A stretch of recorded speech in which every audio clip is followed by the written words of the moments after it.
This is the Learning Guild, and I'm Karen Hyder, your host. And our session today is selecting an in-person training facilitator, tips for choosing the best. Our presenter is Lisa Carver, founder of Moxie Consulting, Inc.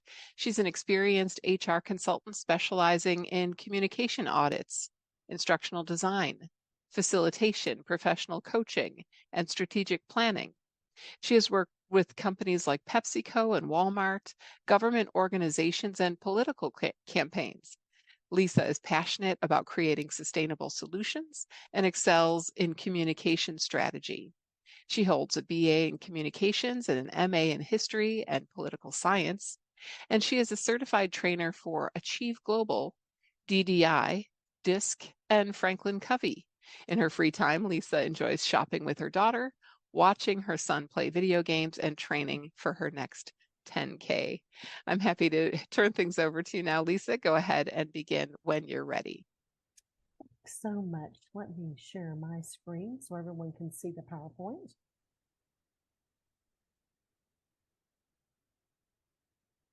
All right, it's coming up now. Get that in the correct setting here. There we go. That's it. Perfect. All right, good deal. I'm so happy that everyone is here this afternoon, or it's 12 o'clock my time, and from Little Rock, Arkansas. I appreciate you joining the webinar. I appreciate the Learning Guild for hosting, and thank you, Karen, for making sure everything runs smoothly. I appreciate that as well. Hopefully everyone can see the screen okay. I'm going to be monitoring the chat throughout the hour, so if you have questions or comments, I hope you will list those there, and I will certainly answer those as I go. And I've also allocated time at the end of the session to answer any additional questions you may have regarding the topic. I'm going to turn my video off just so I won't be a distractor, but certainly I hope you can hear me well. And again, we'll be watching the chat. So if you have any questions, feel free to post those there. As was mentioned, I have a consulting company. I'm also a facilitator and instructional designer for ELB Learning and have been for several years now. ELB Learning is a full service learning and development partner. We help clients develop, deliver, and administer learning programs tailored to the unique goals of your particular business. I would like to have an idea of who's here. And I know you've said where you're from.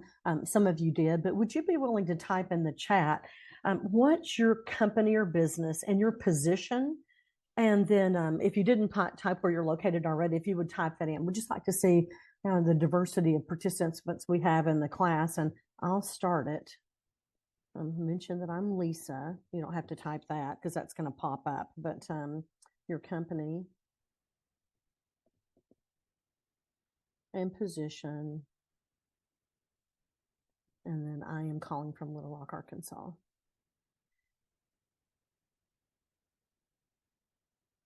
Okay, I'm going to read a few of these as they come up so we can kind of get a feel for who else in the class.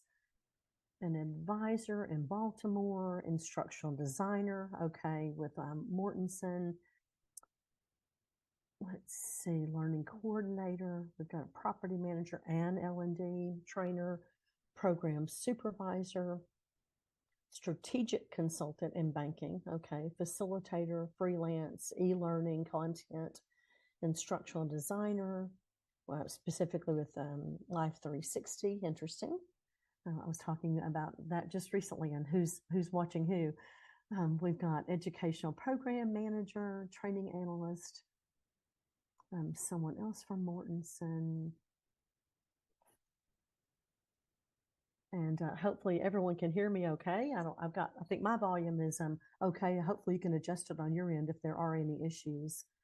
And then we have a call center. Okay, so a training coordinator. So many of the positions that you've listed are I've either helped create content for, I've gone online and facilitated, or conducted sessions in person. So good to know the diversity of all of you that are here.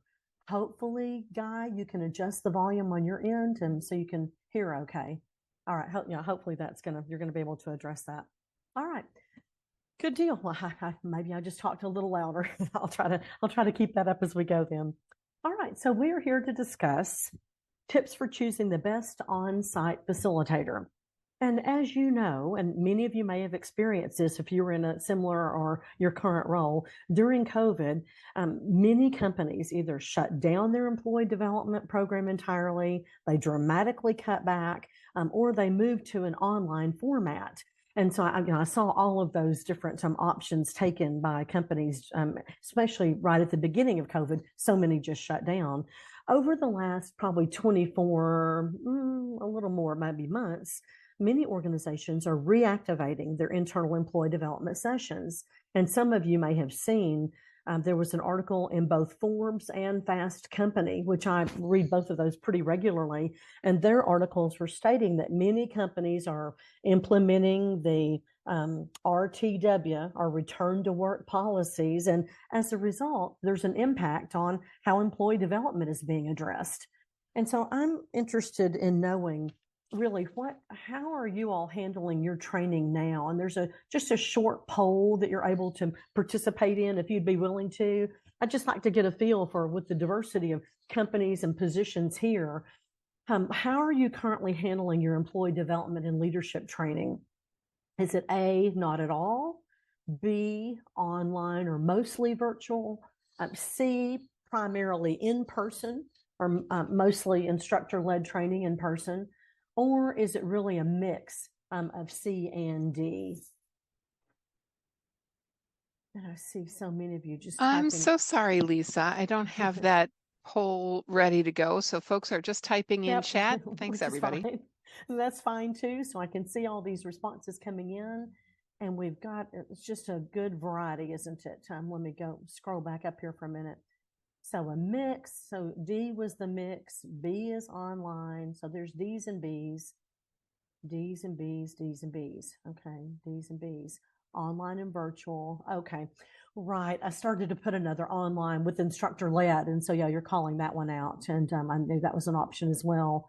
B online, a mix of B and C. Okay, so you've got some in person as well.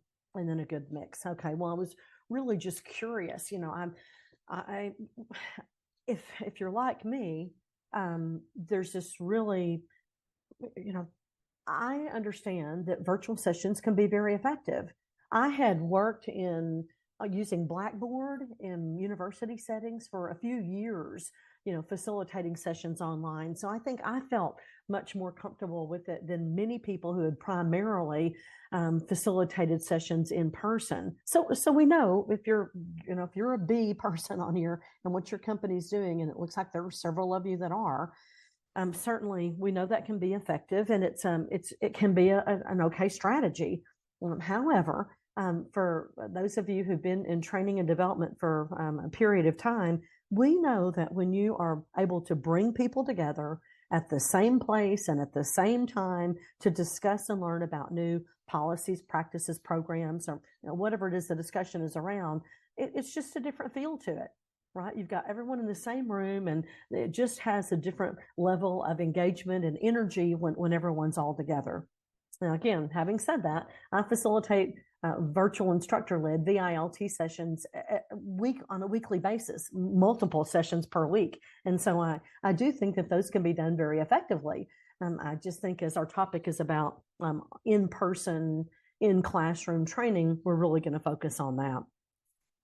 If you're involved in someone or is someone who is scheduling, developing, or facilitating training, and based on the various job titles that you all had, it could be one or multiple of those, you know how important it is to find an effective on-site facilitator.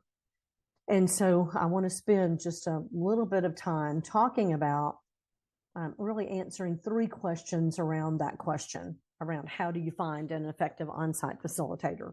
And we're going to address the issues of why, who, and when about contracting with a facilitator to come on site and lead a discussion, whatever that topic may be, to lead an effective employee learning experience.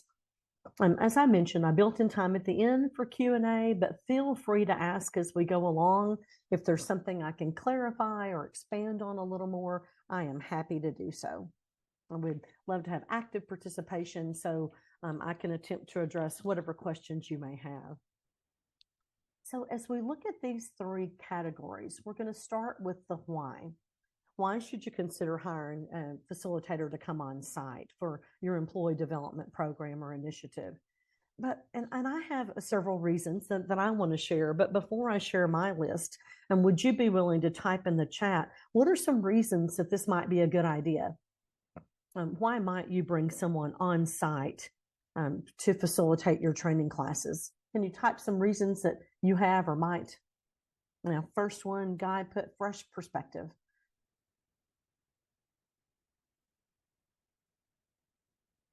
Yeah, that's it. That's what you're answering. Why might you bring in an on-site facilitator? Specialized expertise, right? Don't have the expertise in-house. The learning behavior skills. And I think are those things, I think, Lisa, that could range from, right, developing the content to actually adult learning principles and how to train people effectively, I suppose. We have systems, technical training that don't translate well virtually, right? If it's really specific to your group, then you may want some to come in. Higher level of engagement, help minimize distractions. That's a big one. We were talking about that just recently about some of the pros and cons of virtual, and it's just those distractions because when you're in a room, it's harder to be distracted. Participants tend to pay more attention to an in-person facilitator, right? So that distraction thing, culture and engagement, in-person yields better dialogue with breakouts and curiosity, right? Yes, and we know, with a virtual instructor led, there can be breakout rooms and certainly there can be high levels of engagement, but it sounds like many of you agree based on experience that there are valid reasons to bring someone in. You've noted many of the ones that I want to call out, and let's talk about a few of these a little more in detail in terms of the why, and then we'll talk about the who. How do you pick someone? Why? Well, you can see on the list, an experienced facilitator can create a unique learning experience. The goal is to avoid a boring, when will it be over training session. If you've ever been to one of those, type yes in the chat. if you're like me, I've not only been to one, I've been to a lot of those where 30 minutes in, right? 30 minutes in, I'm thinking, oh my gosh, what's happening here, right? And when will this be over? Been there, you and me both, Angela and Angel, and that's what we're trying to avoid, right? And a really good facilitator, we can help to avoid that. I'm just laughing because so many of you said yes, and I know that that's been my experience. And I think as trainers, we're likely more critical when someone does come in. And so I think that's, I always have to recognize my personal biases as well. And maybe some of you do too. Another reason for the why, an external facilitator can tie a team course or program together. So this is the pre-work that can be done with the facilitator that you're bringing in advance of the session. And so when I'm brought in, we'll have at least one, but often multiple conversations around what's this content about? How does it apply to the other programs that either you've previously conducted, sometimes even before COVID, right? And so we're just trying to bring it all back together, or that you will be presenting or facilitating in the future. That way the trainer can have this big picture perspective, and it's not just a one-off, right? I'm able to go in and say, as some of you who've been here for several years learned in a previous session, or this really is the foundation content for what you're going to be learning going forward. And so it helps to create really this a tie-in to what's happened or what will be happening. This allows these past, current, and future programs to really all come together. So it doesn't seem like it's just someone you're brought in who doesn't have a better or good understanding of the overall program and philosophy of employee development in the company that you're in. I often go into an organization to supplement current offerings.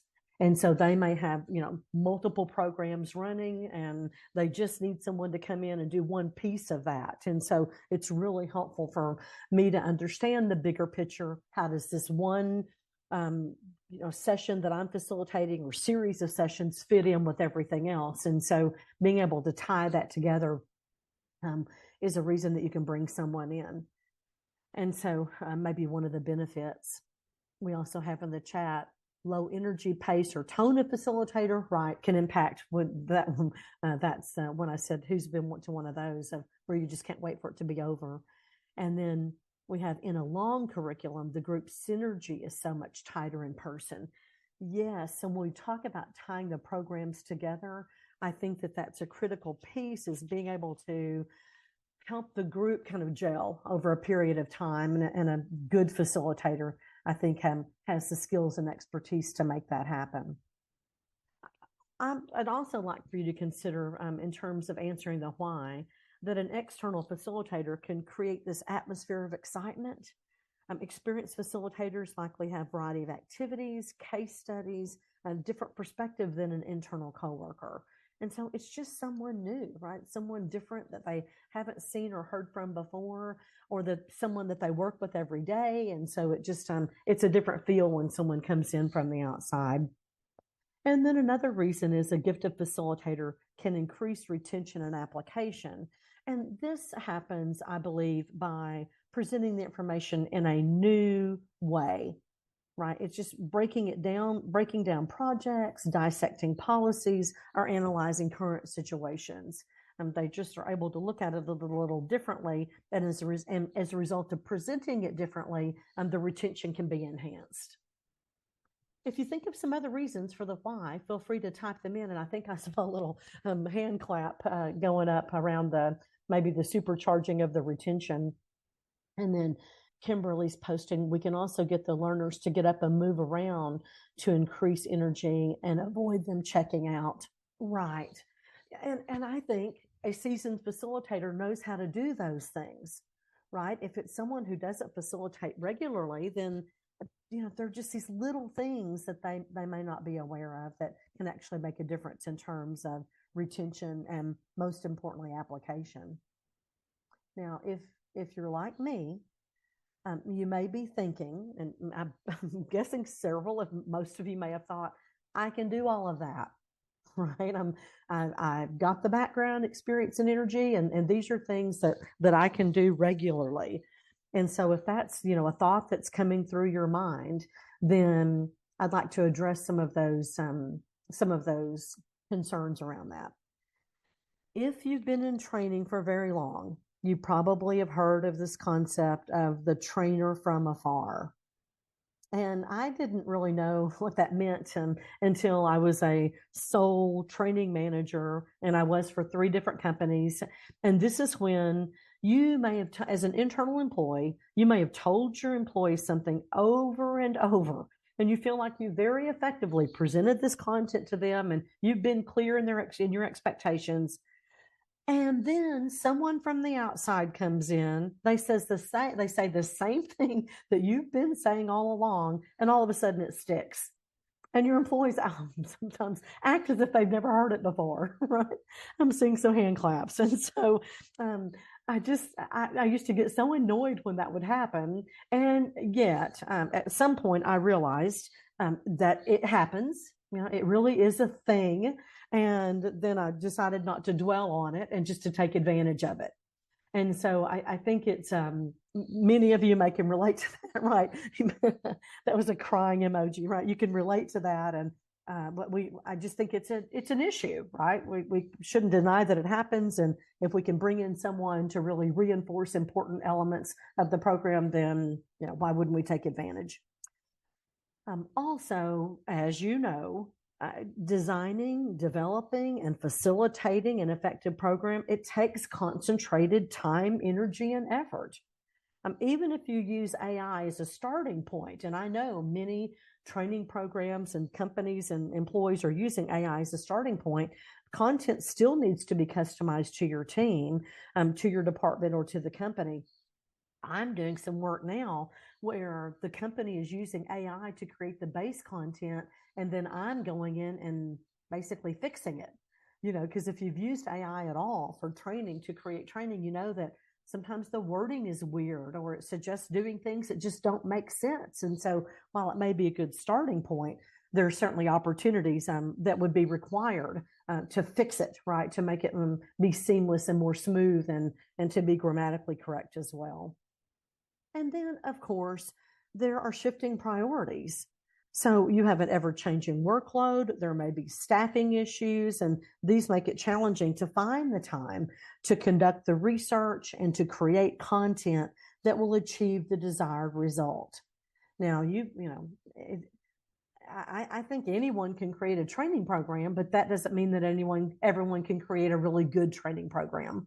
And so I think, have to figure out where's your bar set in terms of the type of employee learning experiences that you want to offer in the classes that you're presenting to your team. And then, I think a benefit of an outside facilitator is that while initially you have a really critical role in the planning, talking about the big picture, potentially connecting them with subject matter experts if you've asked them to design the program, but then your role shifts. And when you're in that role shift, you're allowed then and have the opportunity to be an active participant, to actually be engaged in the discussion.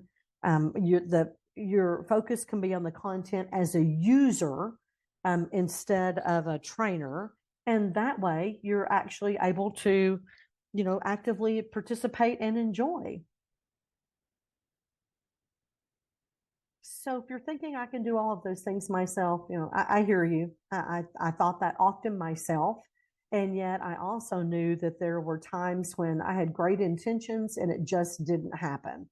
And really an alternative to that is allowing someone potentially to come in, contract with someone, and let them either design the content and facilitate, or if you have strong instructional design skills, then hand off that content to the contracted trainer or facilitator to let them present. There may be some other things you could list on this slide, but I think those are pretty good in terms of, some thoughts you may be having around, well, I can do all of that, and maybe some reasons then why it's actually not happening. I'm not sure. I'm not changing anything on my volume, so I hope all of you can hear me okay. And if you can adjust on your end, but hopefully you can hear me okay. It sounds like a distance thing, Lisa, like you're closer or further away. So if you can get that mic really close, I think that'll help us. Yeah, I'm not moving at all, so I'm not sure. Hopefully, Okay. Lisa said she can hear just fine. So I don't. Hopefully Okay, keep it'll be going. stable, right? Okay. Yeah. All right. So we've looked at the why, and you've decided to move ahead and contract with a company for an on-site facilitator. And the next, I think, important question is who? Who's going to be a great fit for this role? I have a list I'd like to share with you, and certainly there may be some other characteristics or qualities that you would add to this. So let me share my list, and then again, feel free to add or agree or disagree, right, as we look through the list that I'm suggesting that you keep in mind when you're determining the who. And you can see I had fun with my little graphics on this. And the first one may be my favorite. And when you're selecting an on-site facilitator, you're seeking, as I did, someone with specialized skill and expertise, someone who's worked potentially in various industries with various levels of employees and has a strong background in effective facilitation skills. It's what they're trained to do. It's what they've done for a number of years. And as a result, they have these skills and expertise to be an exceptional facilitator. And I feel confident anyone can be a trainer, but that doesn't make them be a great trainer, right? And I said that earlier. And I see this regularly, and I did this when I was a sole training manager. I would just ask people within the organization to facilitate on certain topics, and they were okay. they were subject matter experts and they knew the content, but that didn't make them be a great trainer. And so, really, we're talking about these elevated skills and expertise of someone that you could actually bring in. Also, experienced trainers will offer a unique design experience. And so, often I am called in and someone will say, their internal L&D person will say, we need training on this topic, but we don't have anything created. And so, being able to create the instructional design aspect of the content, often working with subject matter experts, can really create a customized, very either job specific or company specific content that can be really beneficial. Good instructional designers know how to keep the learners in mind. They know when it's appropriate to add examples, to build in the breaks that someone talked about earlier. They know how to adjust the script, based on the different types of content that's being developed. And they know that good facilitators are able to adjust on the fly, right? So even if you have a really great script or a facilitator guide, a good facilitator is able to really read the room, which is the next who when you're looking for someone. What are you considering? It's an exceptional skill, and good facilitators often excel in this. They can impact the energy in the room. It's almost hard to describe, but you've probably experienced it, right? As a facilitator, you've got your facilitator guide in front of you, and you're not supposed to take a break until an hour and a half in, but in 60 minutes in, a break is required. Just based on the amount of discussion there's been, or the chairs that they're in, or what happened the evening before or the day before with the participants. And so it's just really being able to adjust based on the energy level in the room, and to be able to acknowledge that and to make those either minor or major adjustments to the content. And so even though I have read the room on there, it's really more than reading the room. It's knowing what to do next, right? So after, I've known facilitators who at the end of the class, they would say, well, halfway through, I could tell that I was losing them, but I didn't know what to do. And so a skilled facilitator with expertise and years of experience would know we take a break, or we break them into smaller groups, or we call on someone who, really has a higher energy level, these little things that can be done to address the, whether it's too much engagement or too little engagement. As we continue with the who list, it's also someone who is able to enhance participation and engagement.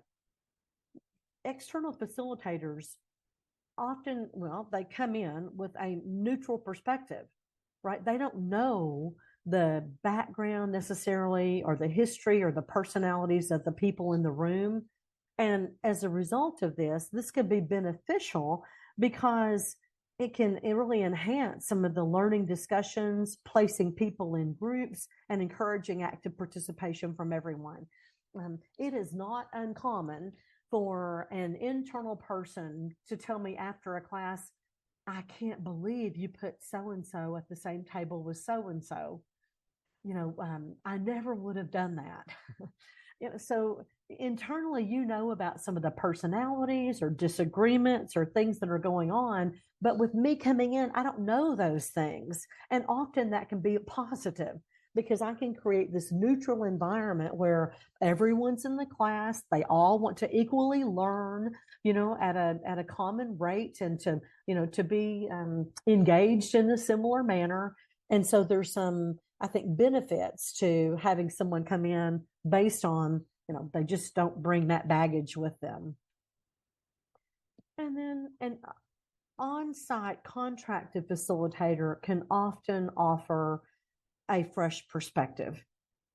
And as I mentioned, if it's someone who has a strong background in training with different industries, with different employees, with different levels of employees within the organization, this can, they can share different examples. They can share learnings from past participants in similar environments or in completely different environments, and kind of wrap it all up and saying, to bring that objectivity to the table. Often I can relate a similar experience to reinforce the content. I have found, sometimes people think we're so unique and this problem only happens here. And it's so hard and it's so difficult and we don't know what to do. And as an outside facilitator, I often can come in and say, I hear you. This is an issue, but let me assure you, it's an issue that happens in other industries too. And let's talk about some strategies to overcome it. It just creates this different perspective when you're not alone in addressing, employee turnover or retention or engagement, or supervisors are not great at creating goals for their team, or giving effective and productive feedback, or the hiring practices or onboarding programs aren't really in a great shape. And I think sometimes we can get very narrow-minded and think, oh my gosh, it's just us. We don't know what to do. How do we get out of this? And as an outside facilitator coming on site, I'm able to say, I've worked with other people who have similar issues. And while yours are unique because what you're doing is unique, let's talk about, some opportunities to address this and what they did that worked or what they did that didn't work, and see how some of these things apply to your particular situation. I've been asked, well, what's your niche? What's your industry? And I'm able to say, I don't have a niche in terms of one industry. Now, my background is very diverse. And I think when you're seeking an on-site facilitator, someone with more diversity is better, right? Because they have experience in either global organizations with cultural issues, or sometimes small startups that have, different issues that need to be addressed.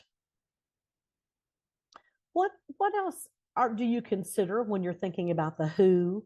Now, these are some things that I'm suggesting when you're trying to make that selection, some different qualities or characteristics to consider. But what else is on your list as you're thinking about bringing on an on-site facilitator? Certainly cost, right, is going to be a factor. And so you've, thought about what is their either daily rate or hourly rate? Is this a one-time or an ongoing? And then we have personality. Yes, it's important. And I think having those pre-training conversations, become a critical part of the process, because there are certainly some facilitators that you just don't have that connection with. And because it's so important to, be able to, for them to understand the bigger picture, that connection and that sense of we're partnering with each other to make this happen effectively is certainly important. Understanding of company culture and the domain. Yeah. And I think for facilitators who've been in similar, types of industry, that can be helpful. Or if they haven't, that someone who's open to understanding that. Right. And so sometimes I've said, while I've never worked in this particular environment, there are some that have been similar, or this is completely new to me. Help me to understand better what the culture is where you are. And so I think someone who's very open-minded and willing to have a good understanding of your culture and what the expectations are becomes really important. And then Jason said, external facilitators are focused on what they're training without the distractions of other responsibilities that an internal facilitator may have. Yeah, I agree. I think it's, you're able to know that particular topic and come in and talk about it, hopefully tie it to the bigger pieces, but I'm not going to have internal people calling me to say, when's the next class and can you sign me up? Or probably more likely, I can't attend, things like that. So it does impact the level of focus that we're able to have. And then Lisa's adding, understanding organizational effectiveness principles and behavior science and group dynamics. Right. And I mean, I facilitate train the trainer classes regularly.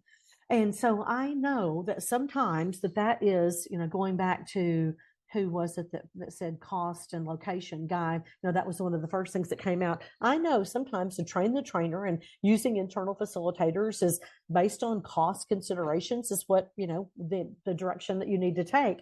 And I have met some internal employees who training is not in their area, but through that really robust train the trainer program, they have enhanced their skills and, will do a great job.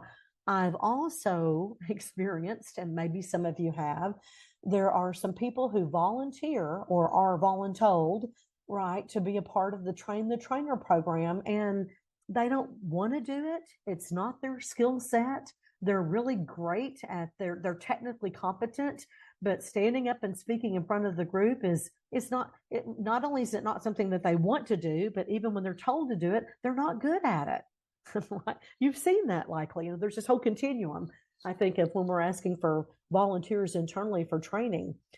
So I understand that can be a dilemma, especially, with the cost factors around using internal talent versus having, someone come in from outside to facilitate. And then new activities, tools, and templates to engage, right? I think that's also something to consider, right? When you're deciding who's going to be a good fit for an on-site contracted facilitator. I've just facilitated so many sessions and participated in so many that I've just got a really large toolbox. And I think people who've done it for a very long time, that's likely the case. And we're able to kind of pick and choose some activities or different case studies or discussions that can be beneficial.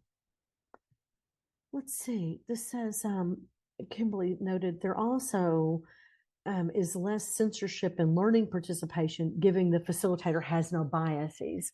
Yes. And I that's what I was kind of trying to get at in the whole they can enhance participation and engagement. Right, because they don't know me. And so I'm a neutral or, whatever facilitator you bring in. I'm just using me as an example. And they don't know me. And so they know that I don't have that background or any biases, as you've noted, or we just don't have any history, right? That when they walk in that morning, or maybe if I send something out in advance, is my first opportunity for them to form an impression about me. And so it really, to your point, it's an opportunity to start fresh, if you will, in terms of the content. And depending on what the content is, sometimes that matters more than others. Marilyn said, back in the day, I worked in a manufacturing facility. If an employee was pregnant, they'd temporarily assign them to the training department. Yeah. That doesn't surprise me. And while I've never actually seen that happen, it does not surprise me that happened. And so I think you're really reinforcing my point that some people are better, trainers than others. And there are a variety of reasons why people get picked, right, to be internal trainers. And again, I'm not knocking train the trainer programs or using internal. Sometimes the employees who just have almost this hidden skill set, and you had no idea that they would be as good, facilitating and training and presenting content until you actually see them do it.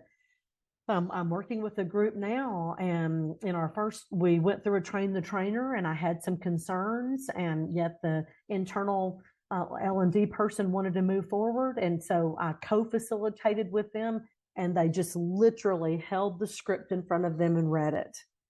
And when that happens, you can just feel the energy level in the room just dropping, right? Because they're thinking, oh no, is this how the next 3 hours are going to be? This is a half day session.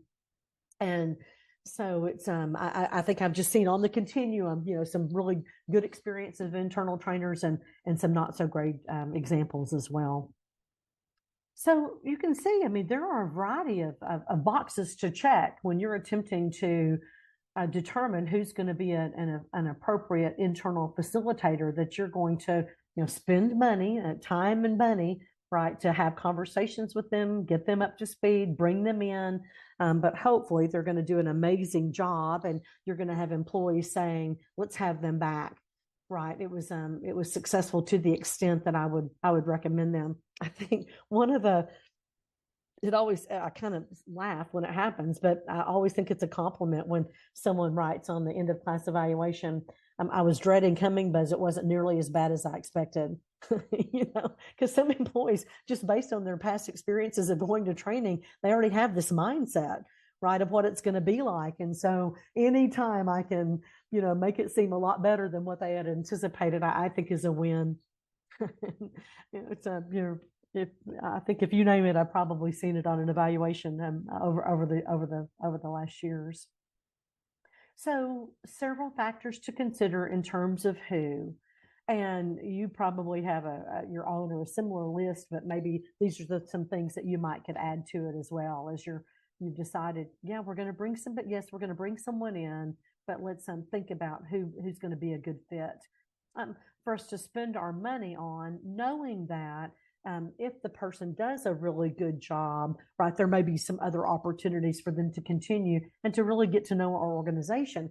There are some companies that I've worked, I think of two that I've worked with for the past 12 years, right? They don't know, they don't have an internal trainer. They have an HR department and they use some internal trainers, other employees from other departments, but they just hire me to come in to facilitate all of their professional development sessions. And because I've been going in for years and years, right, I facilitate their new employee orientation.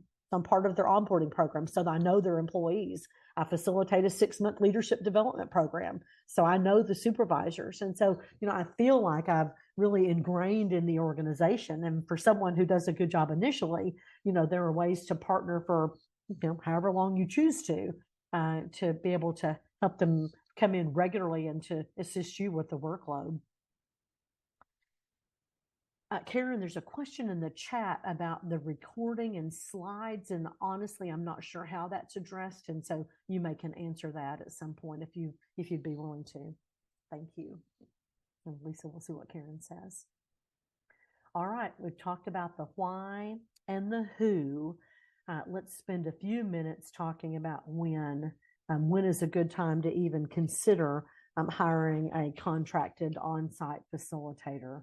And some of these answers may seem more obvious than others, but maybe you've been contemplating and this will be, be an incentive to move forward. Often an issue arises and you personally identify the need. It may be a policy or a practice that you want to make sure everyone understands. You've sent something out and lots of questions come up and you realize, okay, I need to get people together to address this particular issue. And so that would, be a why you might bring someone in. Sometimes, and this was my experience regularly, a manager would come to me and say, my team needs help, right? We are unique in the finance department and we're having time management issues. And so I need someone to come in and work with my team on managing multiple priorities. And so it may be a request that, and for me, often those were just out of the blue.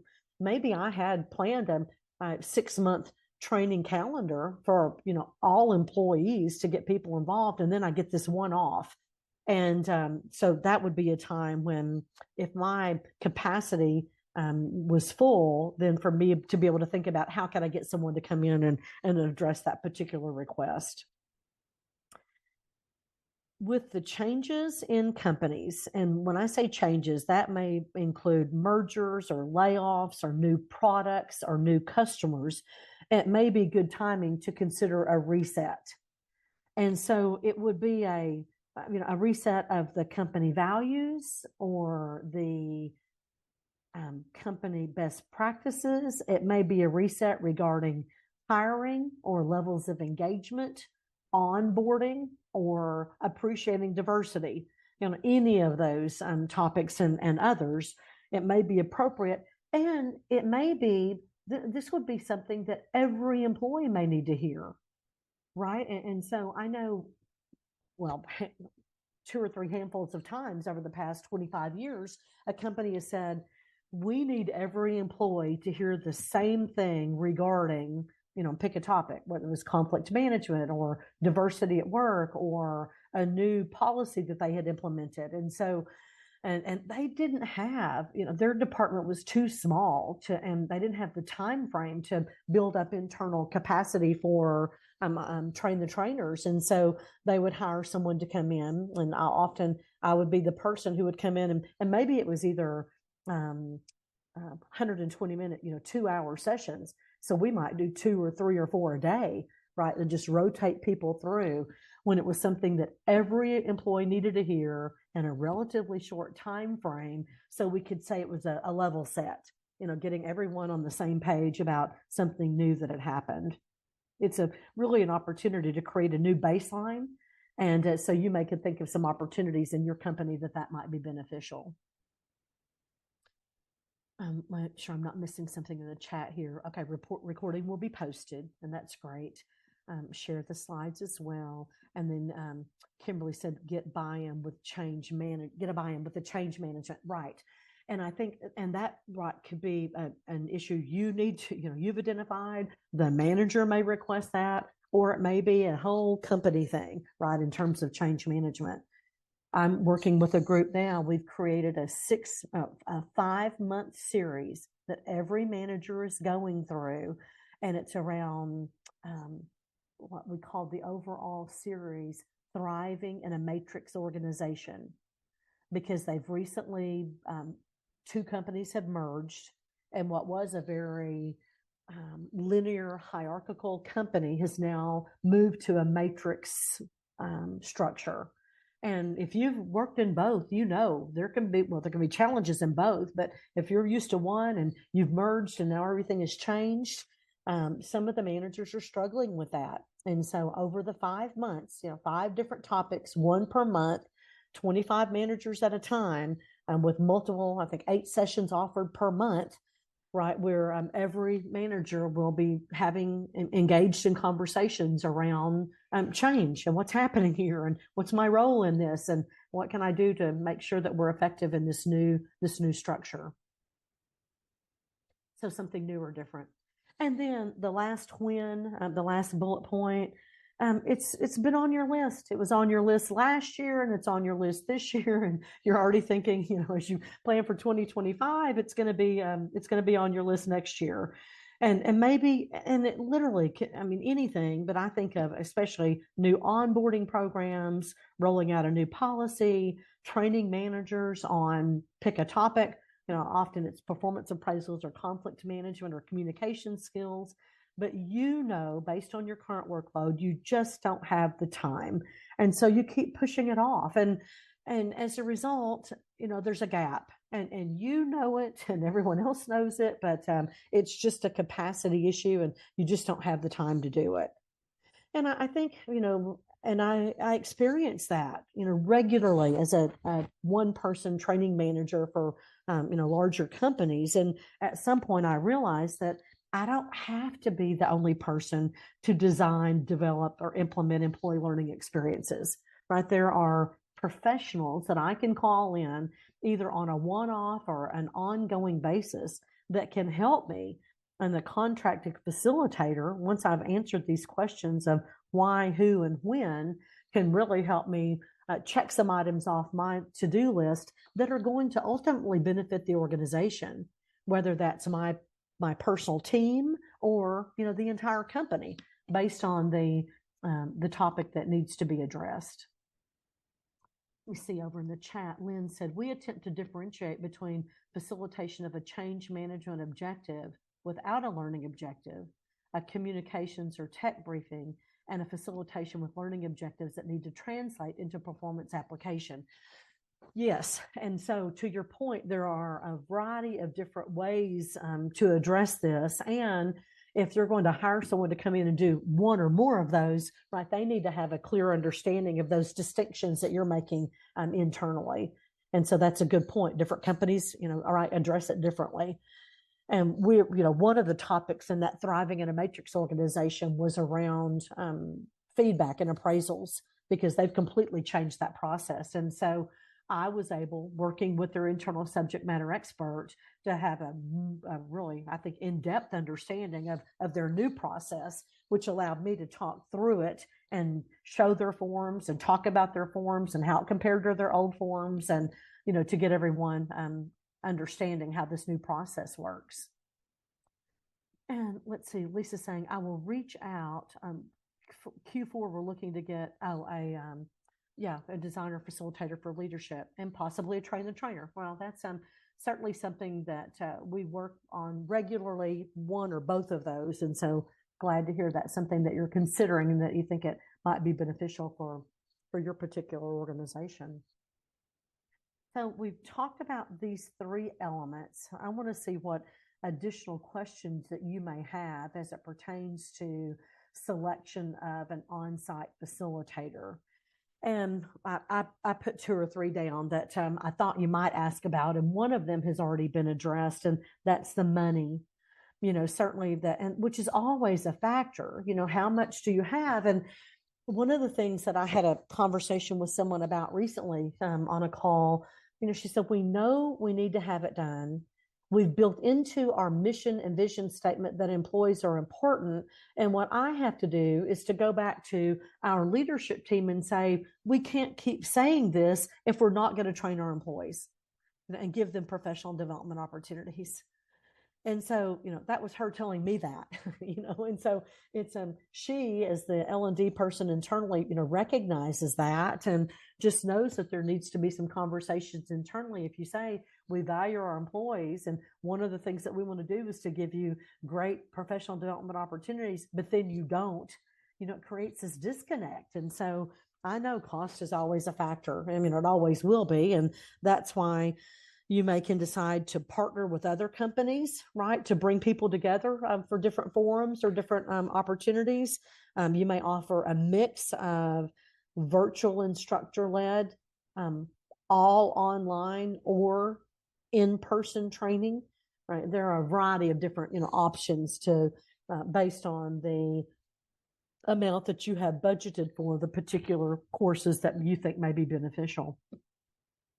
What else are you thinking about in terms of questions or even best practices? If you've brought some on, some learning that you'd want to share with others, something that's worked well for you, or a particular question that I could address as it relates to on-site facilitation. Is anything in particular coming to mind? I thought that some of you might have a question about number of employees. And, I mentioned a couple of times that I've gone in and every employee, needed to learn a particular new policy or program or process. And certainly we can create cohorts and have people go through together if there's a series, or, there may be that we just train the leaders and then we provide a script for them to use to roll out to the rest of their team. Again, so that also becomes a scaling factor, often based on cost and number of employees. Is there something else that I can address based on on-site facilitators? A particular question you may have that you're welcome to type in the chat if it's something that I can try to answer or even get back with you. What are your strategies for capturing action steps to ensure there's accountability and a plan post-learning? That's a great question, right? And throughout every content that I create, I talk at the beginning about application, throughout the discussion about application, and at the end, what are you going to do with this content? Because otherwise we just sit around and talk about it, which is not helpful, right? There needs to be some action taken afterwards that actually has them make a difference in the work that they're doing. And so I think there are a variety of strategies.